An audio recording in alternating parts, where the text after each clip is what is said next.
नमस्कार दोस्तों, आज हम जानेंगे HSV हर्पीस सिम्प्लेक्स वायरस के बारे में। सामान्य भाषा में इसको हर्पीस भी बोलते हैं। हर्पीस सिम्प्लेक्स वायरस ये पेनफुल ब्लिस्टर्स और अल्सर्स बनते हैं इस डिज़ीज़ में।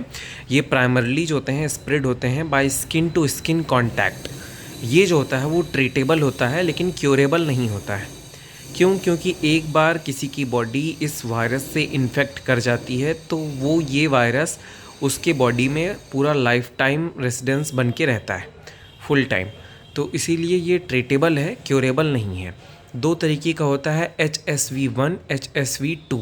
HSV1 मोस्टली ओरल कॉन्टैक्ट से फैलता है। ये ओरल हर्पीस बोलते हैं, कोल्ड सोर्स होते हैं इसमें। ये जेनाइटल भी हो सकता है।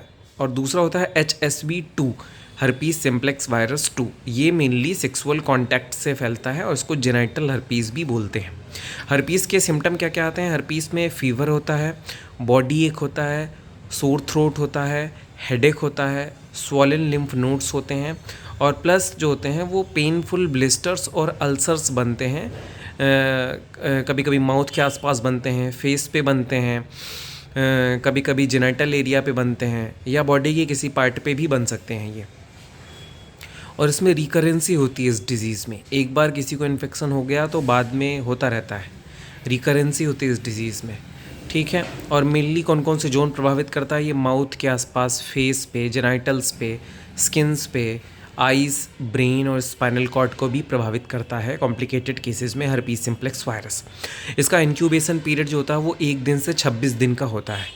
1 से 26 दिन का इसका इंक्यूबेशन पीरियड होता है, ठीक है। और ये हाईली कंटेजियस डिजीज़ है, it's a highly contagious disease. और 3 स्टेजेस होती हैं हर्पीस की। हर्पीस की प्राइमरी स्टेज को बोलते हैं प्राइमरी इन्फेक्शन। इसमें प्राइमरी इन्फेक्शन होता है। फिर दूसरी स्टेज में लेटेंसी होती है, मतलब इन्फेक्शन हुआ, छोटे मोटे ब्लिस्टर आए, फिर उसके बाद वो शांत हुआ, अब वो लेटेंट फॉर्म में पड़ा हुआ है वायरस। फिर रिएक्टिवेशन होता है, जैसे बॉडी वीक पड़ी, इम्यून सिस्टम कमज़ोर हुआ, रीएक्टिवेट हो जाता है हर्पीस सिम्प्लेक्स वायरस। इसको डायग्नोस कैसे करेंगे? तो फिजिकल एग्जामिनेशन के थ्रू जो ब्लिस्टर्स हैं, जो जगह है वो देख के हम डिसाइड कर सकते हैं। दूसरा ब्लड टेस्ट जो होते हैं वो एंटीबॉडी टेस्ट होता है HSV1, HSV2 का, उसके थ्रू हम पता लगा सकते हैं। तो HSV हर्पीस सिम्प्लेक्स वायरस ये सेक्सुअली ट्रांसमिटेड डिजीज़ भी है और कॉन्टैक्ट से फैलती, हाईली कंटेजियस है। पेनफुल ब्लिस्टर और अल्सर बनते हैं। 2 HSV1, HSV2, 2 तरीके होती है, 3 स्टेज होती हैं, प्राइमरी इन्फेक्शन, लेटेंसी और रिएक्टिविटी। धन्यवाद।